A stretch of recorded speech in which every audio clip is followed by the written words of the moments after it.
Hi friends, வணக்கம் and welcome to செட்டியா kitchen. இன்றைக்கி நம்ம கிச்சனில் செட்டிநாட்டு ஸ்பெஷல் ரெசிபி தாங்க செய்ய போகிறேன். கொண்டக்கடலை மண்டி தாங்க அது. செட்டிநாட்டில் நிறைய வகையில் மண்டி செய்வாங்க. வெண்டைக்காய் வச்சு செய்வாங்க, பல காயும் சேர்த்து மண்டி செய்வாங்க. அதே மாதிரி கொண்டக்கடலையும் குடமிளகாய் வச்சும் மண்டி செய்வாங்க. எல்லாமே நல்லா டேஸ்ட்டாக இருக்கும். இந்த மண்டி தயிர் சாதத்துக்கு நல்ல காம்பினேஷனாக இருக்கும். எவ்வளோ தயிர் சாதம் இருந்தாலும் காலி ஆயிரும், அவ்வளோ ஒரு டேஸ்ட்டாக இருக்கும். வீடியோக்குள்ளே போகிறதுக்கு முன்னாடி எங்கள் சேனலை சப்ஸ்கிரைப் பண்ணாதவங்க சப்ஸ்கிரைப் பண்ணிக்கோங்க. அப்படியே பக்கத்தில் இருக்க பெல் ஐக்கானை கிளிக் பண்ண மறக்காதீங்க. அப்போ தான் நாங்கள் அப்லோட் பண்ணுற வீடியோஸ் எல்லாம் நோட்டிஃபிகேஷனாக உங்களுக்கு வரும், நீங்கள் உடனடியாக பார்க்க முடியும். வாங்க, இப்போ நம்ம டேஸ்டியான கொண்டக்கடலை மண்டி செய்ய ஆரம்பிச்சிடலாம். மண்டி செய்கிறதுக்கு தேவையான பொருள்லாம் எடுத்து வச்சுருக்கேன். கொண்டக்கடலை வெள்ளை கொண்டக்கடலையாக எடுத்துக்கோங்க, அதுதான் நல்லாயிருக்கும் மண்டிக்கு. ஊற வச்சு வேக வச்சு எடுத்து வச்சுருக்கேன் 1 கப் கொண்டக்கடலை. குடமிளகாய் 1 கப் கட் பண்ணி எடுத்துக்கோங்க. சின்ன வெங்காயம் 15 வெங்காயம் எடுத்து கட் பண்ணி எடுத்துக்கோங்க. 3 பச்சை மிளகாய் தேவையாக இருக்கும். இது அரிசி களைஞ்ச தண்ணி. அந்த தண்ணி மண்டிக்கு நல்லா டேஸ்ட்டாக இருக்கும். அதில் இந்த அளவு புளி ஊற வச்சுக்கலாம். அரிசியை நல்லா கழுவிட்டு அந்த தண்ணியை எடுத்துக்கோங்க. அது தெளிஞ்ச உடனே மேலே இருக்க தெளிவான தண்ணியை இருத்துட்டு அடியில் உள்ள தண்ணி எடுத்து வச்சுருக்கேன்.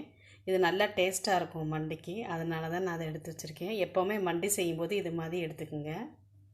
பேனில் 2 டேபிள் ஸ்பூன் அளவு எண்ணெய் எடுத்து காய வச்சுருக்கேன். எண்ணெய் காஞ்சதும் அதில் 1/2 டீஸ்பூன் அளவு கடுகு,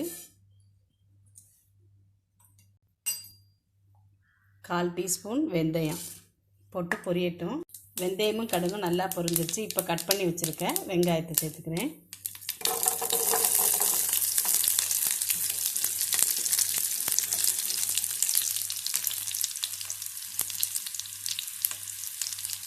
அதோட கீரி வச்சுருக்க 3 பச்சை மிளகாய் அதையும் சேர்த்துக்கிறேன்.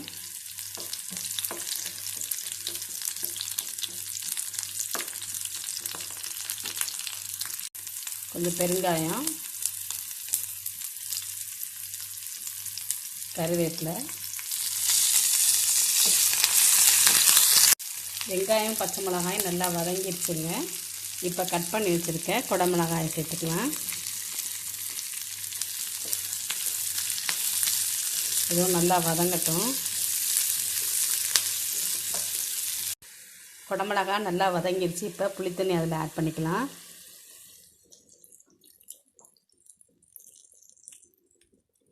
அதோட தேவையான தண்ணி சேர்த்துக்கலாம். வேக வச்சிருந்த கொண்டக்கடலை,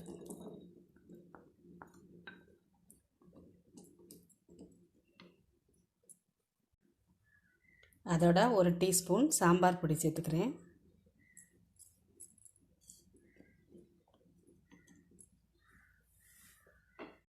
தேவையான அளவு உப்பு சேர்த்து நல்லா கலந்து விட்டுருங்க. கலந்துட்டு மீடியம் ஃப்ளேமில் வச்சு மூடி வச்சிடலாம்.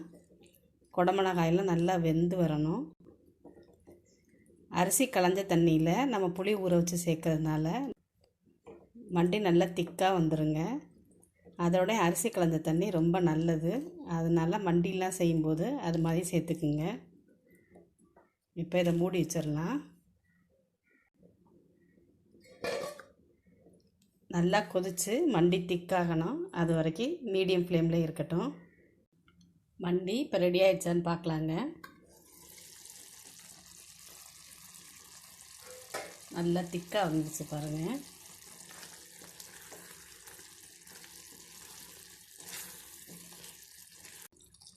இப்போ இதில் கொஞ்சமாக நாட்டு சர்க்கரை சேர்த்துக்கலாம், நல்லா டேஸ்ட்டு கொடுக்கும். 1/2 டீஸ்பூன் அளவு சேர்த்துக்கிறேன் நான். சேர்த்து கலந்து விட்டு இறக்கிக்கலாம். மண்டி ரெடி ஆயிடுச்சு. குடமிளகாயோட ஃப்ளேவர், கொண்டக்கடலை டேஸ்ட்டு எல்லாமே நல்லாயிருக்கும். இப்போ ஸ்டவ் ஆஃப் பண்ணிடுறேன். நம்மளோட மண்டி ரெடி ஆயிடுச்சு. இது நல்ல டேஸ்ட்டாக இருக்கும். தயிர் சாதத்தோட நல்ல காம்பினேஷனாக இருக்கும்.